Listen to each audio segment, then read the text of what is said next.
Let's be real. Every company is scrambling to figure out AI right now. But here's what's wild. Most of them are completely missing the point. Welcome to the future of work with AI. In this episode, we're talking to Christine Dykeman, who just dropped some serious truth bombs about why AI initiatives are failing left and right. Spoiler alert, it's not the technology.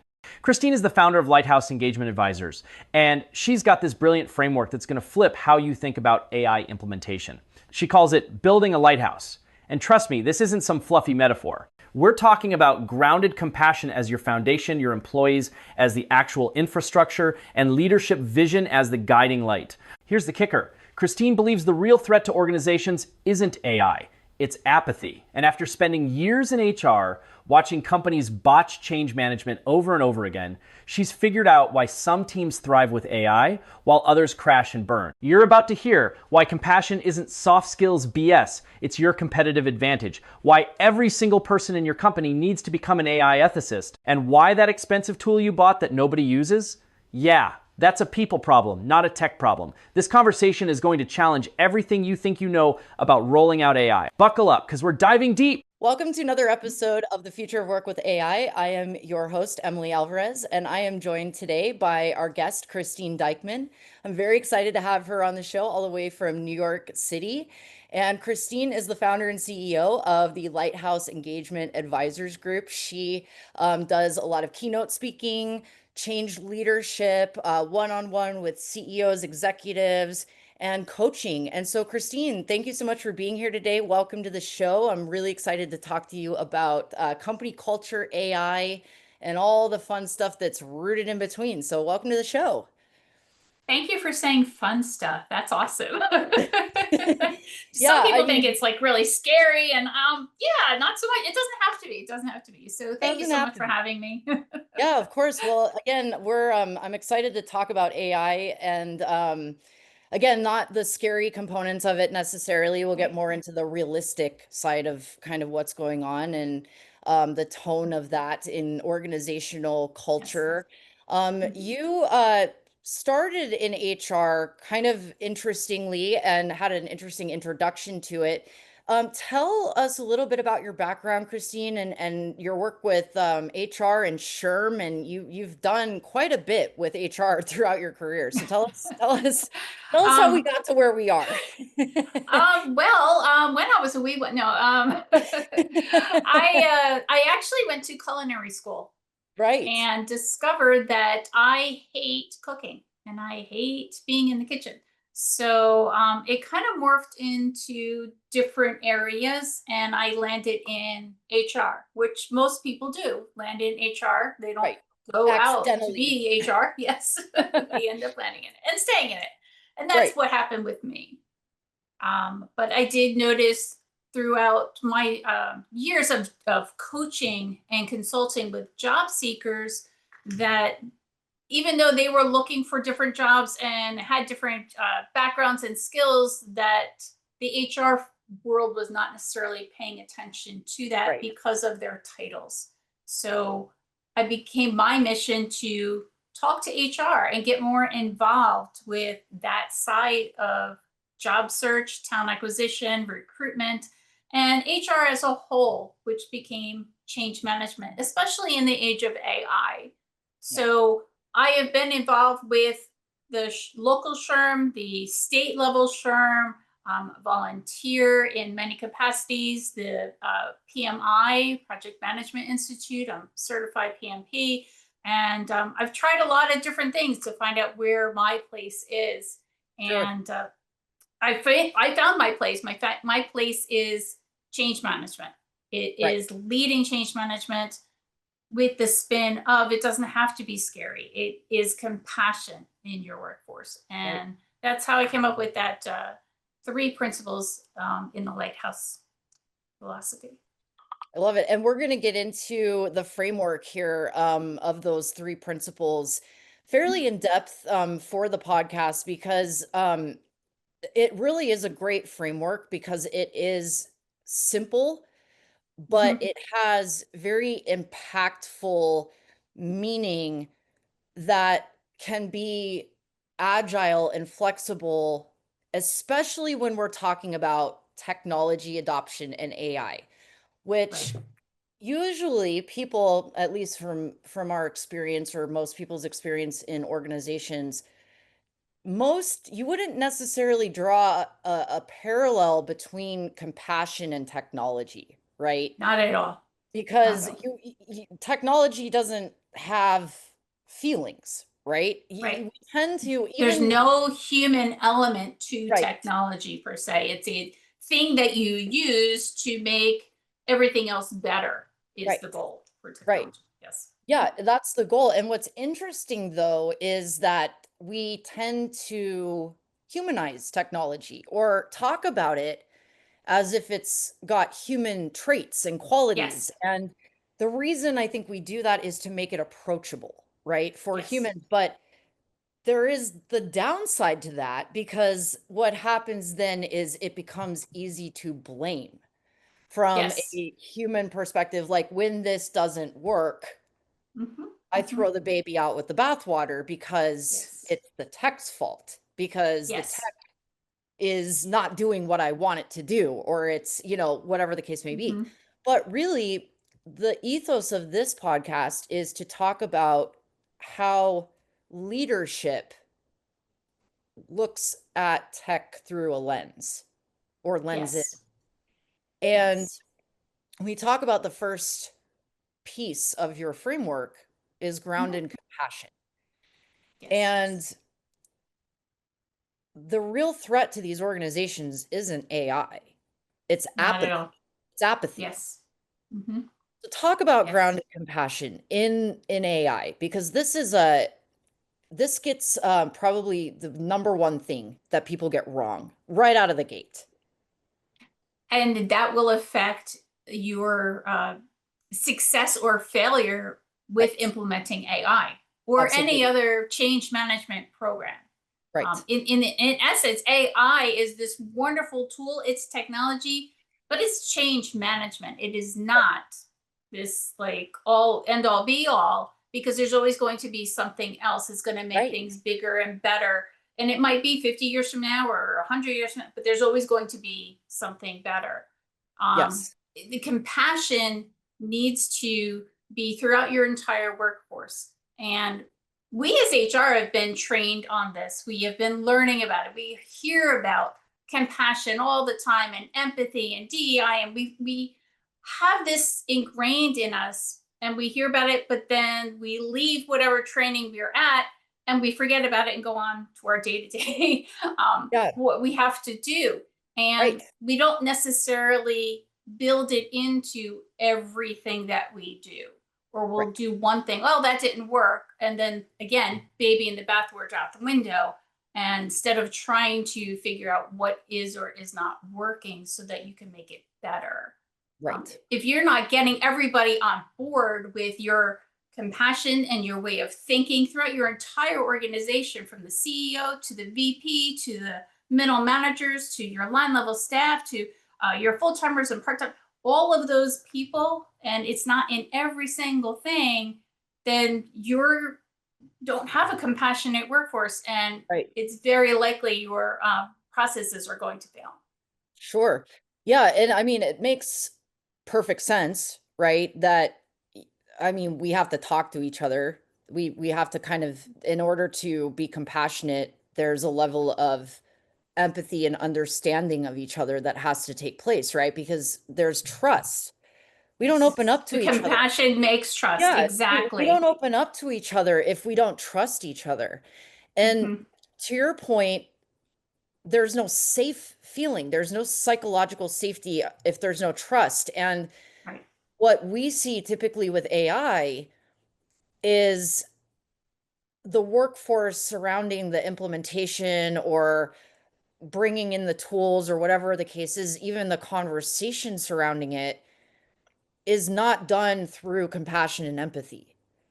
And Right. so it becomes a threat because It people, absolutely is a threat because right, it's scared. It's the fear of the unknown right, because nobody's taking the time to explain how it's going to make your life better or your job better. Or even if you are going to be downsized and there is no compassion right, in that, where can you replace that person? Can you put them in another area before Right. you completely let them go? Has Right. the people, the decision makers, thought about all of those things? And that's Right. where part of that compassion comes in.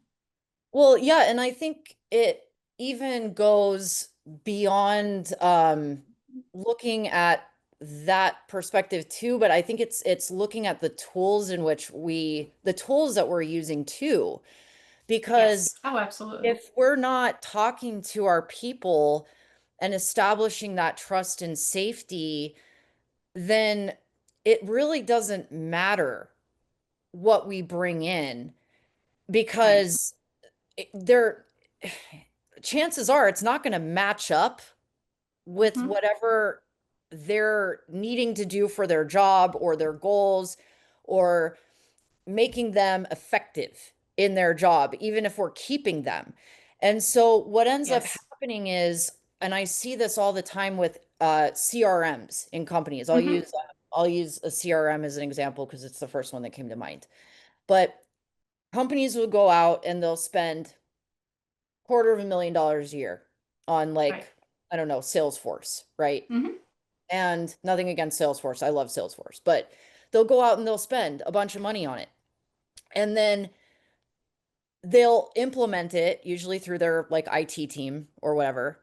Mhm. And it'll be, in charge of their sales, their marketing, their CX, their financial, like everything runs through it, right? Yes. Right. But normally the teams that have to use it really don't get really trained on it that well, or Right. they only get trained on like a very small piece of it. Yes. And they only end up using as a company maybe that system to like 20% of its capacity. I was going to say exactly that same thing, Yeah, 20%, and you have all this capability, and right, yet you're not using it to its full capacity, right, and you're missing out on opportunities, and mostly because right, people weren't trained on everything that it can do. But then right, you're also asking yourself, when you go back to command, do we as an organization need this and this and this and this, or do we right, only need these two things? right, What is our end goal? What do right, we want to accomplish by using this? And the right, people that are using it are the people that know what they want to do or what they can do or what they need to correct, do.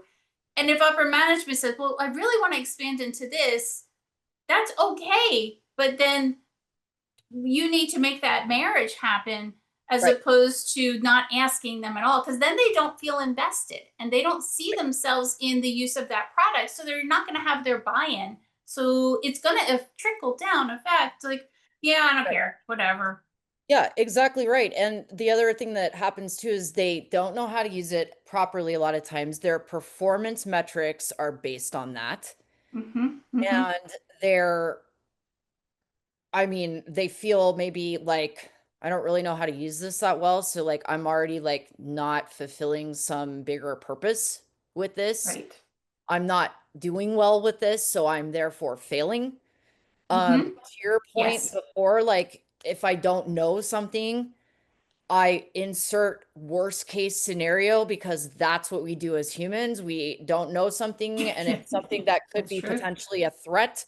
Insert worst case scenario here and then baby spin the hell out of that narrative, right? That's what we do. That's right. We lay That's in bed at right. night and we spin narratives that usually don't Mm-hmm. even exist or haven't even That really don't even happened. exist. Yeah. That's right.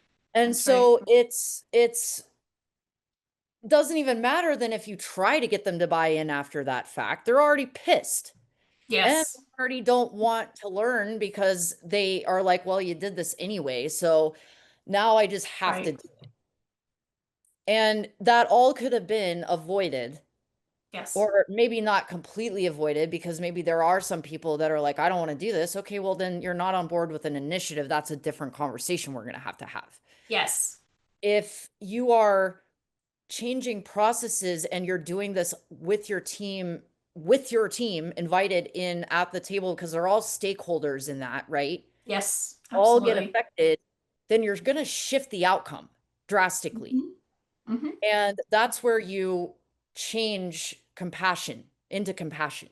And you're also Yes. designing your tools with empathy, Yes. which is a Absolutely. huge missing How component. the company dictates their vision for a product ends up turning into the culture of the organization. Yes. And if you're not rewarding and prioritizing certain results, then you're not going to get what you wanted to. That's what people are going to focus on. Right. And if you're focusing on the wrong things and the results for the wrong things, then that's what everyone's shooting for, whether you want this to happen, but you only do that thing. So it's a matter of walking your walk and not just talking your talk, because people are going to follow you on how you lead. Absolutely. Yeah. And so I think that's the first step, right? So we got the lighthouse. That's the first step. Now we're going to move to the stairs. Now we got the employees, right? The employees are the stairs. This is where the actual work takes place, the actual doing, climbing, building, all of that takes place. Let's talk about AI and the people, the stairs, the employees. Because I don't believe that AI is going to just come in and wipe out humans. I don't believe that. I don't believe in most industries. I don't believe in most jobs. You know, small business, small to medium-sized business, 80% of the workforce. I agree with you, and I don't think it should wipe out the majority of the workforce. I don't even think a very, very small piece of the workforce. I think AI allows a human being to do their job more efficiently alongside them so that they can keep that human element. And I don't blame C-suite. I don't blame senior managers. I think that they were sold a bum set of goods. Yes. AI is the future. AI is going to transform everything, and fear sells. So, oh, well, it's going to transform. Then I need to do both. I don't think that was really what they meant to say. And there was this like kind of a lack of communication between those two parties. And all of a sudden we had this trickle down effect without actually exploring or asking those deep questions and questioning and probing a little bit further. And I think that's how we ended up where we're at right now. Agreed. Yeah, no, I completely agree. I think we rushed towards things without the proper education. But again, I think that we've moved away kind of as a society in most cases from an L&D or an R&D culture in general.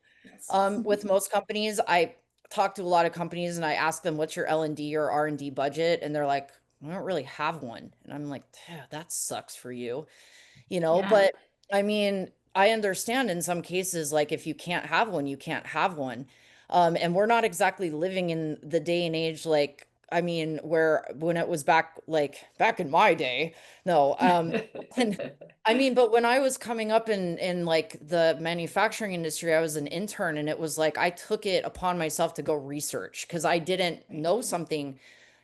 It's not the same anymore. People don't take that type of initiative anymore to do that, which shocks me because back then, like we didn't have this to do that. Like you had to go like learn in the field or like open a book or ask someone to show you how to do it because you God forbid go to a library. Yes. God forbid, like God forbid go to a library.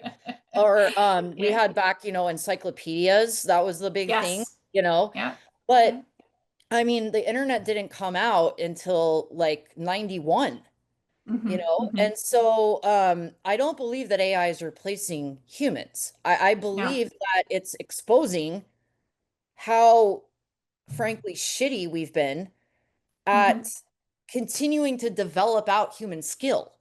Because I look at people sometimes, and this is all age groups, it's not just one generation, but I look at individuals just even out in public and the lack of critical thinking that I see in the world today, just to do small things, is astonishing to me. And I believe it's because we don't have that ability to discern what's important, what's not important, how to prioritize, and it's because the world's become too noisy. And AI is disruptive. Noise. It's disruptive, right? Yeah. And so Yeah. I think what do we say to leaders who think this is all a bunch of, woo-woo bullshit that we're spewing about compassion and empowerment as soft skills? Or, I mean, I think they're life skills. This is not, we're They human. are life skills, and I think that AI is something, it's a tool to work alongside humans, and it will Right, be nothing more. It will always be a tool to work alongside humans. And if right, anyone thinks that AI is that quick fix to make profit, right, all right, let's talk about that. That's a very, very quick fix. Like, you right, might make profit in the very short term, but in right, the long run, do you still want to be here? Do you want to be here in 5 years or 10 years? Do you want your company to grow and to thrive and to, I don't know. Like, do you want more locations? Do you want more right, employees? Do you want to stay little tiny? I'm not really sure what your vision is, right, but you need to decide how you're going to integrate AI into your vision for your lighthouse and your company, because right, that is going to be your guide on how you're going to feel about it and train it and right. all of those things. Yeah, and that's a great point you just made, that it's a matter of thinking about it. It's kind of the acid test, I would say. Like, Mm-hmm. thinking about things, not how your job is now, but when you put AI into your job. Mm-hmm. Mm-hmm. Like, let's say today, I'm not me because I work with AI every day, but I have a 21-year-old daughter. Let's say I tell her, Yes. you need to learn how to use AI, right? Which she is. But let's Mm-hmm. say I tell her, you're working for your dad's manufacturing company right now, which she is, and Mm-hmm. she's in the process of digitizing his company because Oh, wow. they're getting Okay. ready to go into AI, which Mm-hmm. is like, we're working with him on that. And um what I told her is, when you get done doing your stuff, what you need to then think about is, who am I after? Right. What does my job look like after? If I Right. have AI that comes in and does some things that takes stuff off my plate and makes me more Exactly. efficient and more effective, Mm-hmm. then instead of looking at it as they're going to give me more work, look at it as, how can I evolve and leverage Right. what I and who I am to make me more valuable to my company. Because Exactly. that is the mindset that will get you staying relevant, staying Yes. staying like innovative Mm-hmm. and Mm-hmm. thinking outside the box. And if you don't know how to do that, go figure out, join a round table, join Yes. a mastermind Yes. group. Do something, they're Yep. free. Yes. Listen Yes. to other people around you and get out of Mm-hmm. your comfort zone a little bit and listen to how other people conduct themselves. And especially if you can get in a room with people smarter than you. Mm-hmm. Mm-hmm. No, Because, absolutely. You yeah, have to take a look at what other people are doing, but not necessarily, well, my best friend's doing this, so that's what I'm going to do. Or, oh, my mentor said this, so that's what I'm going to.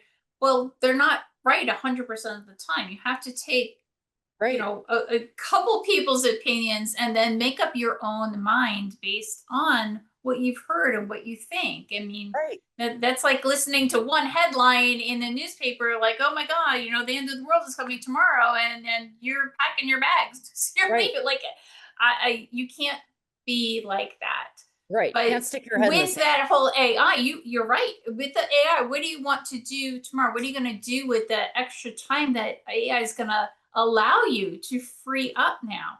Can you Right, take on another task? Do you want to take on another task? Do you want to get better, more in depth at the tasks that you already have that AI right, cannot perform? What does the manager and the right. senior manager and the C-suite, or however big that company is, what do they envision And what do when they need? AI is able to help them? Are Yeah, they on the same page? Is the C-suite on the same page as the employee? right. That's Yep. really important, because that's going Right. to give them that oomph that, they are in the game. They Right. are, everyone's on the same page. Yeah. And we're gonna get into the light now, because we're into HR strategy, right? We're into Yes. strategy now, which is the light, Hmm. the vision, the leadership. Yes. Yes. And this is the strategy component of this. And this is where I want HR to get, because this is where HR used to sit, was they would ask for reports, they would pull numbers, they would talk to the CFO in CFO language, they would talk to the CEO in CEO language, they would talk in a way that made them a powerhouse right hand of the CEO at the table. And I'm seeing less of that these days. And I think, and I'm not blaming HR, because I love my HR people more than anything. But it's Thank you. it's overwhelming though. It's overwhelming, and they're burned out, and the resources can be scarce, and there's a lot going on and a lot to do, and again, a lot of noise from outside of companies, inside of companies. Yeah. It's I don't envy the situation that people are in, and it's hard, which is why I want HR to embrace AI, because I know it can make Yes. their jobs easier. But what I want people to think about is, if I get AI to automate some of my stuff, right? And I have that vision, Yes. technically that's not your job anymore. Right. You can be a project manager over it, because if it's Yes. agentic or something, which is where we're headed, you're still going to have to make sure it's doing what it's supposed to do. You can't just be like, Jesus, take the wheel, and Exactly. you Exactly. still There have to still needs to be a manage it. human involved, and that goes Right, to the ethics part. That goes right, to the oversight. Like you said, Jesus take the wheel. Like, hello, you can't yeah, let it just run itself and then expect it to do whatever it is. There's got to be constant checks and right, balances to make sure. And then if business changes or your customers change, or again, your direction right, changes, then right, you may need to change the prompt and the formulas that you're using in your AI system to get right. the results that you are looking for, because now they're Yes. looking for something different in those numbers and data points. Right. And it comes down to the ethics and the morality. I've said this for the last 6 months now, that I believe every HR person needs to become an AI ethicist Oh, and absolutely. need to And when you're understand. dealing with AI, any company that implements any type of AI program, we all, no matter who you are and what level you are an AI ethicist, because Yes. you are using this tool on a daily basis, inside and out. You know Right. it. If you see something, you have to be able to say something. And so Right. we have this vision at the top of our lighthouse, and you're the employee in the middle. But then let's go back to compassion. So Right. they all intertwine in the sense that you have to have trust. Yes. Trust that you are going to be able to say something and not be reprimanded for saying Right. something negative, Right. even though it's the truth. And Right. that's where we find a little bit of disconnect from top level to middle level to bottom level, all of those parts Right. of the company. Well, and I think too, it comes down to also the culture of is curiosity, and Mhm. is grace and question asking a part of your culture? Is collaboration a part of your culture and part Right, of your values? right, Because if being diverse and being you know open-minded and that kind of stuff is part of your value system, right. and you're open to collaboration, and you want people to not be siloed, which I Hmm. siloing is like, besides ladder succession, siloing is like the other thing that drives me absolutely nuts. But I'm not so sure. Well, does that even exist anymore? Especially, I mean, siloing, even in the classroom, I don't even think like in high schoolers are taught silos in that respect. Or, oh, elementary school, they're taught to read, but they're reading social studies lessons about history because they're not necessarily siloed, and they're growing up like that. yes, So our children and grandchildren are expecting that when they come to the workplace, and for correct, us yeah, to all of a sudden go back to silo, it's like a whole new world. They mess. don't understand that. Yeah. Well, Yeah. exactly. And that's why like like younger generations, they're the Y generation. Yeah. Why? Why? And it's Yeah. like, yeah, well, because we taught them to do that, right? Yes. And we taught them Yes. that they have all the answers at their disposal at any given time. And so Hmm. it's one of those things where um, we have to foster that transparency. Mhm, And mhm. um, with the younger generations, they expect that. Yes, Expect that. And absolutely. so siloing and the ladder succession and all of that has to kind of be taken away in order for us to really get back to being able to see where we need to go. Yes. Because I don't think we get good results when we Mhm. try to shove it into a box and can't see the bigger picture. Exactly. It becomes too confined and we don't know what's going on. Yes. And then you get miscommunications, and that's another one of the worst things that can happen with AI is the Yes. miscommunications, because realistically, and I know you know this, but there are tons of organizations out there right now that their people are using AI.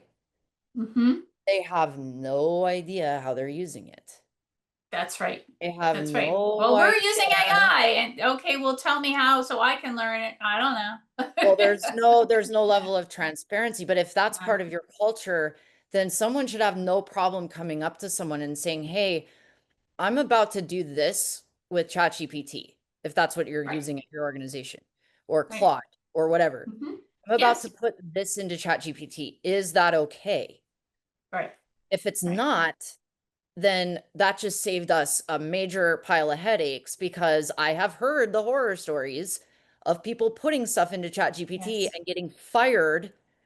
because they put stuff into OpenAI.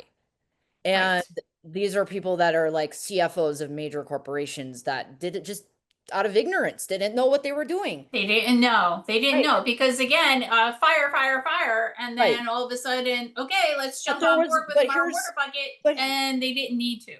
right. But here's the And thing. They yeah, had zero policy in place right. to prevent something like this from happening. There was no Yeah, direction on how to use anything. There was no like, hey guys, this is what we use it for. This is what we don't use it for. right. There was no set of guidelines at all. And so That's right. what happens is you have shadow AI users in your organization, Yes. and you don't maybe have a culture in your company where people feel safe enough to say, hey, can I do this? Because they don't want to Right. be seen as wrong, or they don't have the answer, or something like that. And so they just do it, not thinking it's going to affect anything. And the next thing you know, you just released all your financials that are not supposed to be public into OpenAI. That's right. It's not That's right. good, right? It's actually No, not bad. not at all. And it happens way more than the few people that we read about in articles. It You know, happens this very often. happens a Yeah. lot, and I don't know how to like. Am I supposed to poll every company and give statistics? You know, this one and this one and this one, and they're okay, but then like you can only do so much, but this is Right. why we need checks and balances. This is why we have ethics in using AI Right. because it's so new. By the Yes. time, you know, our grandkids get older and they're in the workforce, AI will be like routine, like the internet. And we're Right. going to have all of those processes in place and there'll be something new and shiny to implement. Right. But we have to figure this out now for our generation, for our kids, Right. and our grandkids for them to walk into and it be done. Yes. Yeah, and it's an incredibly powerful tool. It's unlike anything we've ever Yes. seen. And I so love talking to you the other day, and you had said the hydrogen bomb versus the atomic bomb. You know, pretty much, this I is mean, not Facebook. yeah, I mean, and I wasn't saying that to be terrifying, like that, Right. but that's, I mean, that was like what came to mind Big. of the power behind it, right? And you can use Yes. hydrogen energy and nuclear Mm-hmm. energy for power. Yes. Obviously, we use it for power, positive Yes. stuff too, right? But Yes. I mean, Absolutely. it can also be incredibly destructive, Yes. especially in use of like the wrong hands and the wrong Yes. person with their finger on the button. Mm-hmm. If Mm-hmm. I mean, just like AI can be used if wielded Yes. incredibly negatively, because it is so Mm-hmm. powerful. And so that's why it's important that we do as much due diligence as we can, because we Yes. don't know that much about it. We know enough about it up to a certain point. where we Exactly. can reverse engineer stuff backwards. We can't Mhm. reverse engineer shit we don't know yet. That's right. That's So right. it like And I read let's an focus on article what we today know. actually about the inventor of ChatGPT and how he said this is not even going to be perfected for regular use across the board for 10 more years. Right. 10 years. And I'm like, and everybody's getting so worried and caught up in the Right. fact that they've got to do it today. You've got to think about a plan. You can't just jump in and not educate people and just say, hey, here you go, let's get to it. And Right. that's where we have the problems with compassion in the work and the trust and all of those things that go along with AI. Yeah, So it's and not it's just about AI. no, it definitely is not. It's like a 10 to 15% a like tech That's right. problem. And it really isn't That's even a right. tech problem. It's a Yeah. human Yeah. understanding of tech problems. So really it's still a human problem. Like It's a really it human is. problem. Because you Yes. can't blame an inanimate object Right. or something that doesn't have a mind to do Mm-hmm. something like it doesn't cause problems. It's humans using it that causes problems. It's a tool. It's Right. like email. I'm not It's going a to go tool. back to facsimile. I'm not going to Right. go back Right. to like Mm-hmm. FedExing crap overnight. Yep. There's Yep. Exactly. We email. have cybersecurity classes for the internet. We Right. need cybersecurity classes for AI. But It's before that, we coming. need to know how to use AI before we can Right. have cybersecurity. You can't Right. just like jump it way ahead before you've learned how to baby step. Right. Yeah, and it's going to be really fascinating to see what happens with it. And again, ethically, we talk about, the getting into the light and the compass, right? Of the moral compass behind this. And Yeah. with AI ethics, I mean, one of the things that's come up, and we all know the story about what happened with one of the companies, the ATS company that got in some hot water, but Mm-hmm. we talk about, I mean, DEI is under attack right now. I just did a podcast about DEI not too long Right. ago, and um, DEI is under federal attack right now. It's under global world or United States. There's people that it's become a politicized issue. Let's just say Thank it. you. And that's just it. We've always And had DEI. We've always yeah, had that in our it's workplace. Some were otherwise more known as apparent than affirmative action. others, Yeah, but it's political now.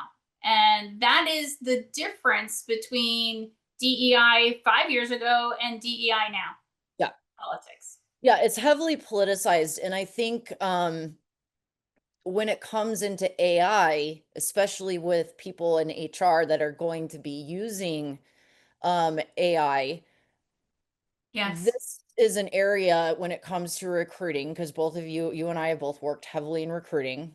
Mm-hmm. And when it comes to using AI in any type of screening, any type of interviewing, any type of applicant attraction, any type of sorting of applicants or anything like that. When you're dealing with human people, human lives, like this is where we have to be very careful because Yes. bias is what DEI, aka affirmative action, was built for. It was built to help weed out bias Mm-hmm. and to create opportunity in places that for there was an for opportunity. that's right, Right. that's exactly. And And I think that a lot of people think DEI, oh, that's not for me. Yeah, it is for you it because is. it's diversity, equity, and inclusion, Right. DEI. Right. So all of us is coming to the table with something different. We have different biases, different backgrounds, different experiences, Yes. and we all need to be able to work together as fellow employees using this AI tool alongside us with Right. compassion. Yes. So Agreed. it affects all of us, no Right. matter what. It's not just about color, it's not Right. about race. Right. It's all It of is. these things. It is. It's all of these things. And it is something that when it comes to AI, my Mm-hmm. opinion, and depending on who you ask, my opinion is that AI really doesn't have any place anywhere near screening processes. That's my opinion. At least for now, because, and the reason I say this is humans build the prompting that goes into AI. Yep. And humans by nature are biased. We Thank you. have bias that we don't even know we have, right? Right. I'm going to be much more likely to have stuff in common with people that have stuff in common with me, like went to the same college, Yes. Yes. are from the Absolutely. same city, Yeah. like to Mhm. eat at the same restaurants, That's right. have the same type of kids that I have, are the Mhm. same Mhm. ethnic background than me. Yes. There are things that we share in common, and we have different types of biases that we come pre-programmed with Mhm. that we don't Mhm. even know we have. That's And right. so DEI is meant to level the playing field. Level the playing ground. Yes. Right. Mhm. And Mhm. so AI, if we're programming it as humans and we have built-in bias, which is what happened to this company, Yes. somewhere in there, Yeah. bias got built in and Yes. it Absolutely. excluded an entire group of people. Okay. And Mhm. so my feeling is, and again, we're human, right? It's a human Yes. function. We want diversity, we want equity, we want inclusion. Last I checked, a robot can't do that unless you Right. tell it to do that. Exactly. How can a And that's robot a current, yeah, in listen? 2025, they can't. I don't know No, if they that will cannot. change in, again, 30, 40, 50 years, but Can right only now do it with what we can't. can do with what's in front of That's us. right. As of right now, I Yep. don't believe it can do that effectively. I don't That's believe right. AI can make decisions Mhm. and can be agile enough and human enough. I don't believe it can do that because it doesn't have feelings. It cannot connect.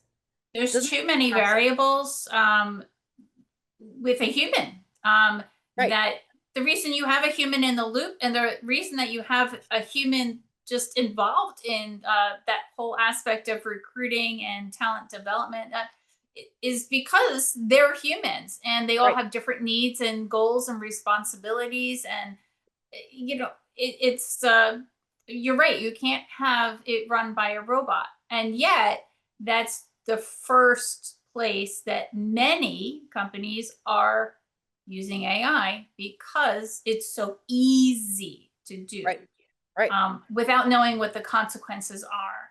right. And I, again, just read an article today that by 2027, the one company, won't mention any names, says that they will have 100% of their recruiting cycle run by AI.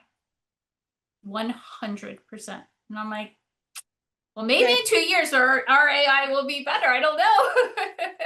I mean, But I and would like to see that happen. I yeah, I want to mean, see that what happens with that. yeah, I mean, I'm not gonna say one way or another if it's possible or not because I don't know, right? I don't know because Emily, you need to look in your crystal ball, I okay? know, right? And I mean, let me consult the magic 8 ball, but I mean, yeah.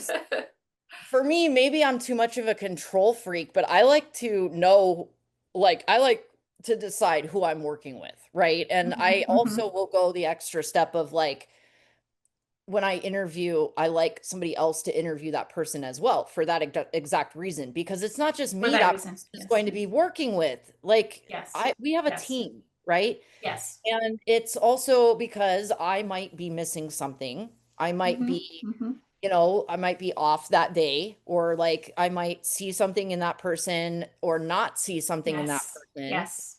even more Yes. importantly. And someone else might be like, what are, that's not a good fit, Red flags that you didn't Right. see. Or they might tell that person something they didn't tell me, which happens a Yes. lot.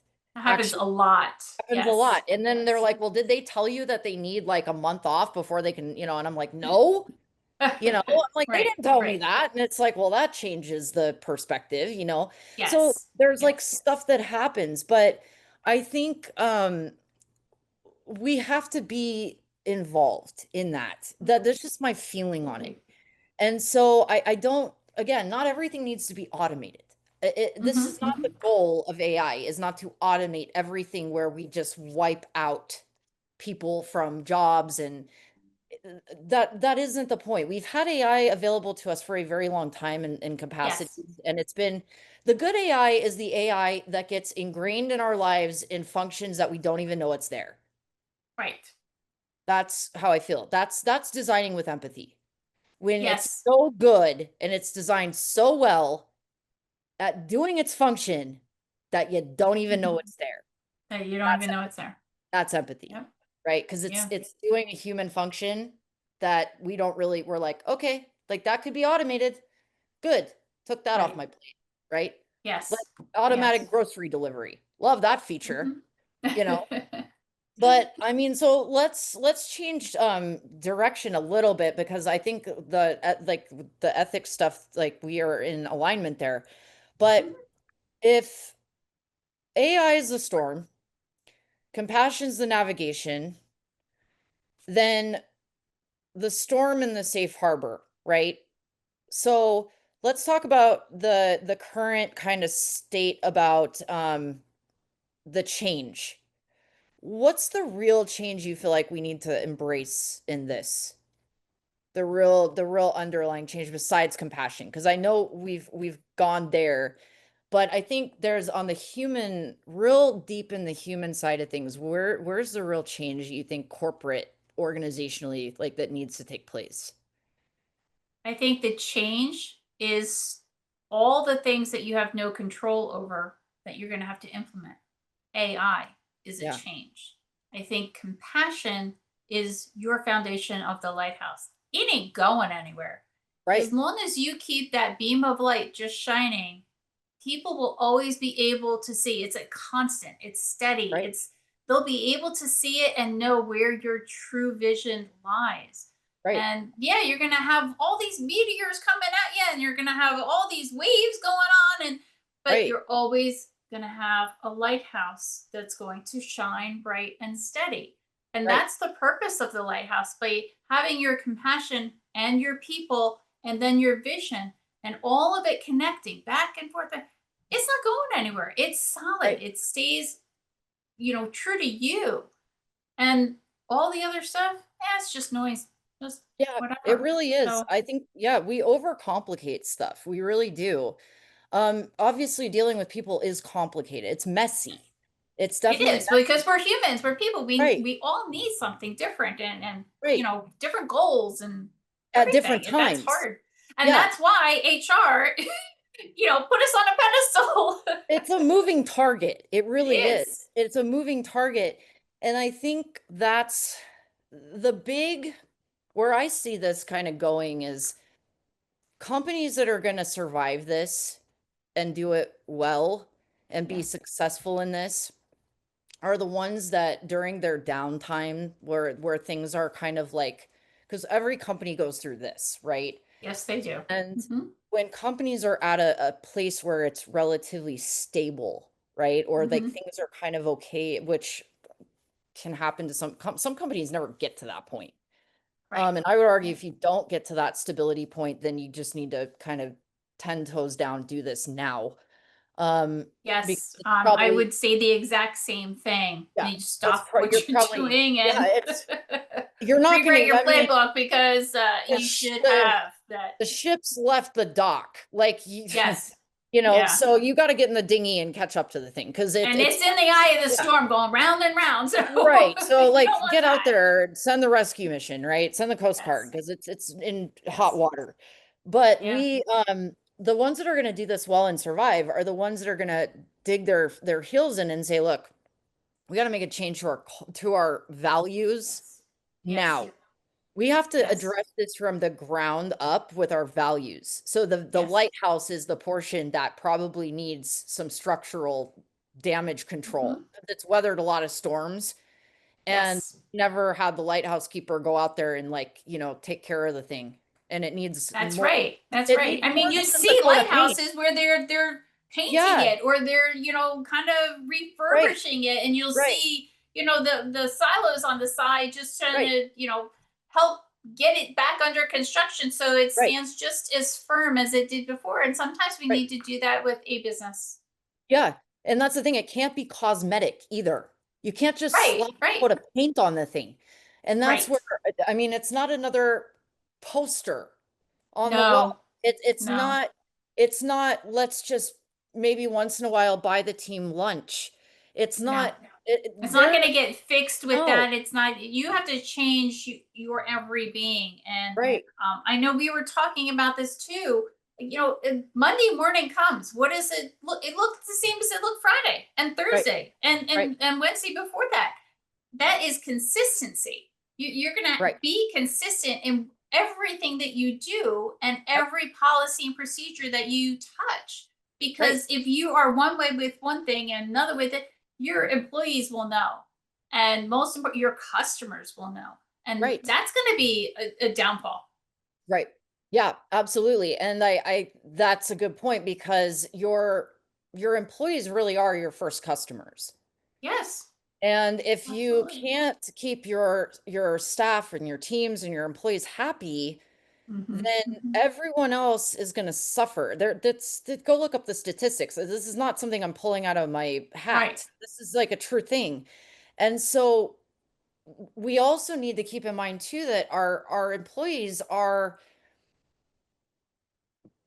they should be experts in how our clients and customers experience our services and product. Absolutely. And so they are the Absolutely. first people that we should be asking these questions to, because when it comes to our product development, when it comes to our AI, Mm-hmm, they're mm-hmm. the ones that if it's client facing AI, if it's Yes, internal facing AI, they're the ones that are going to know what to do with it. that's right. And they're the ones That's that are right. going to know how it all fits together, because I believe that like HR, CX is kind of like the middle glue that holds sales and marketing Yep. and product development together. Like they're kind of like, Mm-hmm. it's like if they were a triangle, CX is like right in the middle. Middle. They know everything that's going on in that triangle, right? Or they Right. know the customer. If the customer is in Yes. there with them, like they know, so they can give that feedback, which is why I hate siloing, because it's like you got to know. And if you have Mm-hmm. buyers, even better. If you can get buyers to tell you what like the people are saying and like, what's going on there, that's even better. But I mean, Your it's external perception is just as important as your yes. internal Yes, it perception. And is. a company needs to know that those are really guiding factors on Right. how you are going to develop your vision. It's And the if way you need forward. to change it or morph it or keep it the same and just enhance it Right. um, by using tools such as AI. Right. But Yeah. yeah, that's a big, big deal. Yeah. Yeah, it's who we are. It's our way forward. It's who we are after we Without implement. customers, you don't have sales. Without sales, you don't have a business. Right. Yeah, and I mean, that's the other thing too, beta test stuff. Like again, L&D, Yes. this is all low lift stuff. It really is. Yes. And it doesn't have to be, but that trust, man, that compassion, like that is the thing. If you can't get your team back on board, and again, I would say start with some quick wins, Yes. start with some low Small lift stuff. things. I mean, Right, again, baby step. You can't do it all tomorrow. right, You can't. right. But Do ask your one thing people, at a time. yeah. Yeah. But ask your people, for the love of all that is holy, ask Yes. your people how they're using AI, if they're using it in your organization. That is something that, telling you, you've got to know these things, because there is legislature that is getting passed about this. Governor Newsom in California Yes. just passed I saw legislature that. about this. Yeah. Yeah, there's going to be more of this coming from a federal level. I'm pretty sure they will do something eventually, but Mm-hmm. I mean, there are places passing legislation about this because of the Yeah. safety factors. Absolutely. And it's a serious thing, because it does have the ability to ruin people's lives. Uh, Yes. so yeah, we have to be very careful. So that's where I would tell people to start with this is, I mean, work on your culture, because I would not just start with what are you guys using AI for? Because you're not going to get a good response from that. But start You're with the, not, because that's yeah, accusatory and not exactly. understanding. You're Right, not listening to right, hear what they're saying and right, taking it in and then responding in that compassionate tone. You're Right. just accusing somebody of doing the wrong thing before they even had a chance to talk. Right. Tell me more about Right. that. Right. And then you Yeah. can find out more before you actually respond. Right. It's best. I mean, I love bringing people into that conversation because chances are you have different people at different levels using AI Yes. for different things. And so Yes. the conversation is like, guys, I'm really like, we're thinking about doing some AI projects or something, but I want to know, like, what are your guys' thoughts? And if you guys could design something to make your job easier, a tool or something, or if you had like one thing you could take off your plate Mhm. tomorrow that's a mundane task that takes up time, that you hate doing, that's repetitive, that is just like a task. Like I have one that's like creating LinkedIn content. I hate creating LinkedIn content. So now I have an agent that does it for me, There you you know? go. And so it's like that's one thing. I know I'm not going to get replaced Right, because right, because I right. still have to prompt it. I still have to tell it what to do. But every Mhm, mhm. morning I have new Yes. LinkedIn content, you know? Yeah. These are Yeah. things like if you present it that way, Mhm, mhm. now it frees me up to do all the other stuff I got going on, you know? Exactly. So Exactly. it's It all in how doesn't you frame it. extend, yeah. It doesn't, oh, let me put my feet up for 20 minutes now. That's Right, not the case. right, Now I can really spend time listening to whatever I need to do and right, acting on those things that require that human touch. right. It's in the participation. It's in the Yes. invitation. And Hmm. that's where people feel, okay, great. Now I'm part of a purpose. Right. Right. So, And then they're more engaged. yeah. And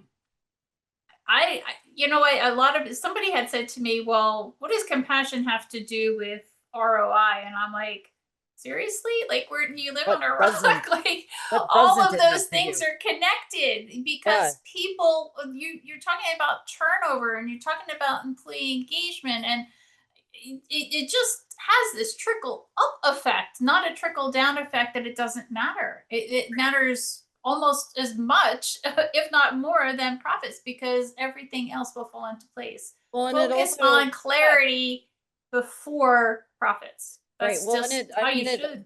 it affects people's mental health. It affects their Yes. families. It affects everything. And plus your churn. I mean, How they show up, man. yeah, Mhm. it all affects. And I mean, we're in a place where we not only have to rethink the jobs and who we are after and all this other stuff, but we have to rethink the way we think about work. Because Yes. it's unhealthy Hmm. what we're doing and what we've been doing Hmm. for a long time, and it's AI is going to force that, which I It love is. for us. I Yes. love that And for the us. people that are going to survive and thrive are the people that are willing to dabble and Yeah, learn a little bit here and a little bit there and take advantage of that downtime that they yeah, may have, or learn on their own, or see what the department next to them that's working on AI is doing and how they could interact, take some of that into their department right, and duplicate it. right. Yeah. Yeah, definitely. Well, we're about out of time, but did want to ask one final question. What is the one thing that you think every leader should ask before they are integrating any kind of new technology, adoption, change, um, anything like that that's coming, especially surrounding AI? What should they ask themselves? Really? Where am I going and how am I going to get there? Good question. Uh, where are you going? What do you want? What do you want to be when you grow up? What do you want for your company when it Yeah, grows up? yeah, It's the exact same thing. Where are you going? And how can AI help me to get there? yeah, And how can AI work alongside my employees to enhance what they're doing to help me get there, right. to help my company get there? Love um, that. you need to have a vision. You need to have that light to figure out what the end point is. Otherwise, you're just spinning in circles Yeah. and you're not And be getting anywhere. flexible. Yeah, and be Yeah, flexible because you might not always like the answers you get. that's That's true. kind of the That's thing with absolutely like, true. don't assume you're gonna know the answer or like the answer because this thing really, like, it's one thing I've learned about working with AI in the last couple of years is, man, you really don't know what's coming next. You You don't. really do not, which is kind of You- exciting. I like that about it.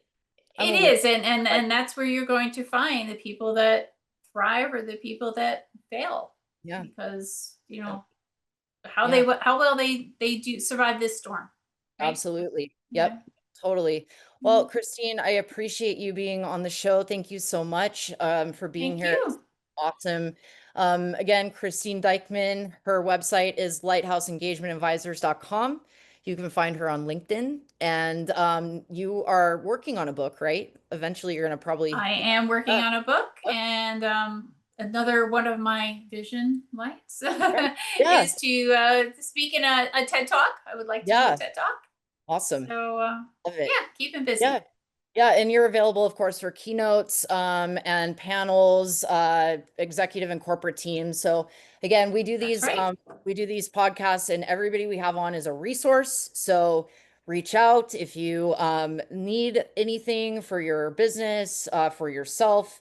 Christine is available, so you can reach out to me or Christine directly, and we are here to help and provide resources. So again, Thank Christine, you. thank you so much for Thank being you. on And the don't show. forget, compassion Passion. is the future of work, not It AI. is. Yes. Compassion is the Passion. future of work. So, Love it. Awesome. all Well, right. thank you so much. Have a great rest Thank of your you. weekend. All right. Thanks. Bye Bye-bye. bye. So there you have it. Christine just laid out the blueprint for AI implementation that actually works. And it all starts with something most companies completely ignore: treating people like humans. The Lighthouse Framework is brilliant in its simplicity. Grounded compassion as your foundation, not because it's nice, but because it drives ROI. Your employees as the stairs, because they're the ones doing the actual work and they know what needs fixing. And your vision as the guiding light, because without that, you're just throwing expensive tech at problems, hoping something sticks. Here's what I keep coming back to. Christine said every person using AI needs to become an AI ethicist. That's not hyperbole, that's survival. Because in 2 years, when everyone's using these tools, the companies that win will be the ones who figured out the human side first. If you want to connect with Christine, check out Lighthouse Engagement Advisors or find her on LinkedIn. She's working on a book and gunning for a TED Talk, so definitely someone to watch. And hey, if this episode got you thinking about your own AI strategy or lack thereof, hit me up. I want to hear what's working, what's not, and what questions you're wrestling with as we figure this out together. Don't forget to subscribe if you haven't already, and share this with someone who needs to hear that compassion isn't the enemy of efficiency, it's the secret weapon. We'll catch you on the next episode of The Future of Work with AI. Until then, remember, the lighthouse that survives the storm isn't the tallest one. It's the one with the strongest foundation.